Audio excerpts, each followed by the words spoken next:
Ukraine ने रूस पर जिस तरीके से ड्रोन अटैक किया और जिस तरह से रूस के 40 से ज्यादा फाइटर प्लेन को बर्बाद कर दिया, उसे देखने के बाद पूरी दुनिया हैरान है, क्योंकि रूस के शक्तिशाली S-400 मिसाइल रक्षा प्रणाली इस हमले को रोकने में नाकाम रही है, जिसके बाद S-400 पर भी सवाल उठने लगे हैं।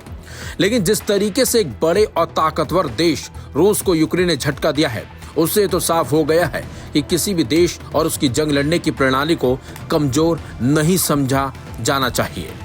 लेकिन पिछले कुछ सालों में देखा गया है कि अब जंग करने के तरीकों में भी बड़ा बदलाव देखने को मिल रहा है, और अब हाल ही में इजराइल ने एक ऐसा कारनामा दिखाया है जो अभी तक अमेरिका, चीन और रूस जैसी महाशक्तियां भी नहीं कर पाई हैं।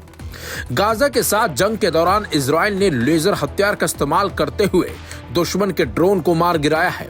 ऐसा करने वाला इजराइल दुनिया का पहला देश भी बन गया है। बताया जा रहा है कि लेजर की मदद से दुश्मन के ड्रोन्स को मार गिराने वाला डिफेंस सिस्टम इजराइल में मौजूद रक्षा company Rafael Advanced Defense Systems के जरिए बनाया गया है। हैरान कर देने वाले इस सिस्टम में एक तेज रोशनी की किरण दुश्मन के ड्रोन पर फोकस की जाती है। कुछ ही सेकंड में वो ड्रोन तबाह हो जाता है। अब हर किसी के जहन में सवाल उठ रहा है कि आखिर उस रोशनी में ऐसा क्या होता है कि ड्रोन गिर जाता है। तो आपको बता दें, उस लेजर वाली रोशनी में हीट होती है जो ड्रोन को जलाकर गिरा देती है। वहीं लेजर सिस्टम बनाने वाली कंपनी ने बताया कि इस जंग के दौरान एयरफोर्स के जवानों ने इस लेजर सिस्टम को मैदान में आजमाया और बहुत अच्छे नतीजे मिले, जिससे कई लोगों की जान बची और देश की संपत्ति सुरक्षित रही। इजराइल के रक्षा मंत्रालय के ब्रिगेडियर जनरल यहूदा एल मकाइस का कहना है कि यह पहली बार है जब इतनी ताकतवर लेजर किरण को असली जंग में इस्तेमाल किया गया और सफलता मिली। इस सिस्टम को बनाने वाली कंपनी ने इसका एक वीडियो भी शेयर किया है, जिसमें देखा जा सकता है कि कैसे लेजर किरण दुश्मन ड्रोन के पंख को जलाकर उसे नीचे गिरा देती है। इस तकनीक ने कम से कम 3 ड्रोन को मार गिराया है। इस ड्रोन की बनावट ऐसी थी जैसे ड्रोन इजराइल पर हमास, हिजबुल्ला और यमन के हूती विद्रोहियों की तरफ से भेजे जाते हैं। इनका आकार क्रॉस की तरह होता है और पीछे वी शेप वाला टेल होता है। वहीं इजरायली सेना अब इस सिस्टम को अपने बड़े laser system network iron beam के साथ इस्तेमाल करने की तैयारी कर रही है। एक्सपर्ट्स का मानना है कि ये तकनीक दुश्मन ड्रोन को मार गिराने के लिए बहुत फायदेमंद है, जिससे महंगे मिसाइल इंटरसेप्टर की जरूरत नहीं पड़ेगी। रूस पर यूक्रेन की तरफ से किए गए ड्रोन अटैक के बाद इजराइल ने जिस तरीके से अपने इस सिस्टम को दुनिया के सामने पेश किया, उससे तो साफ हो गया है कि इजराइल ने इस मामले में भी पूरी दुनिया को पीछे कर दिया है।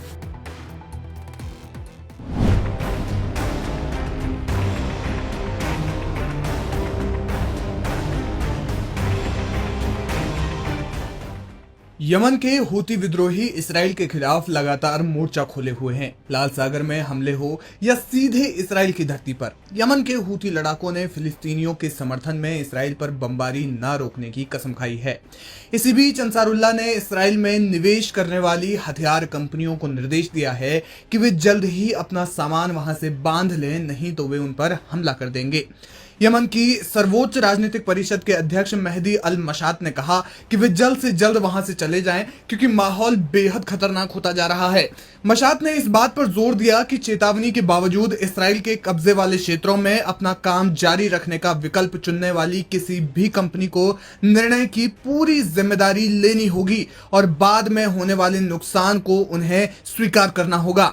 उन्होंने कहा कि हम अगले कुछ दिनों में एक बड़ा कदम उठाएंगे और इसराइल में इन्वेस्ट करने वाली कंपनियों को गंभीर और जबरदस्त जोखिम का सामना करना पड़ेगा। माना जा रहा है कि यमन के हूती लड़ाकों की ये धमकी खास तौर पर हथियार कंपनियों के लिए है।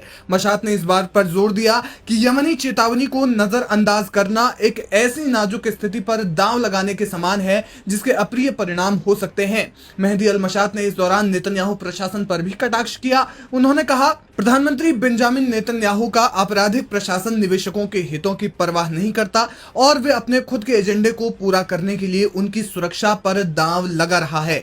एक शासन जिसे अपने स्वयं के बंधकों के भाग्य की कोई चिंता नहीं है, वो ना तो विदेशी कंपनियों और ना ही निवेशकों की रक्षा करेगा। आपको बता दें कि जब से इसराइल ने गजा में हमले शुरू किए हैं तब से यमन के अंसारुल्लाह इसराइल और इसराइल के समर्थकों के प्रति लामबंद हुए हैं। उन्होंने लाल सागर में इसराइली मालवाहक जहाजों को खासा नुकसान पहुंचाया है और वे इसराइल पर हवाई हमले भी कर रहे हैं। पिछले दिनों उन्होंने मशहूर बेन गुरियन एयरपोर्ट पर बैलिस्टिक मिसाइल दाग दी थी, जिसमें कि कई लोग घायल हुए थे। यमनी सशस्त्र बलों ने घोषणा की कि वे तब तक अपने हमले नहीं रोकेंगे जब तक कि इसराइल गजा में अपने जमीनी और हवाई हमले बंद नहीं कर देता। अक्टूबर 2023 से इसराइल ने गजा में ताबड़तोड़ हवाई और जमीनी हमले किए हैं। गजा में दसियों हजार फिलिस्तीनी ऐतिहासिक गति से मारे गए हैं, जिनमें से ज्यादातर निहत्थे नागरिक थे और गजा की ज्यादातर आबादी विस्थापित हो गई। अंतर्राष्ट्रीय न्यायालय, एक अमेरिकी संघीय अदालत और साथ ही दर्जनों संयुक्त राष्ट्र विशेषज्ञों और कानूनी विद्वानों के एक प्रारंभिक फैसले के अनुसार ये हमले नरसंहार के बराबर हो सकते हैं। गजा में इसराइल के हमलों के साथ साथ कब्जे वाले वेस्ट बैंक में फिलिस्तीनियों के खिलाफ इसराइली हिंसा में वृद्धि, लेबनान में इसराइली सेना और आतंकवादी समूहों के बीच झड़पें और सीरिया में इसराइली हवाई हमले हुए हैं। यानी पूरे मिडिल ईस्ट में इस समय इसराइल तनाव और दहशत का पर्याय बन चुका है।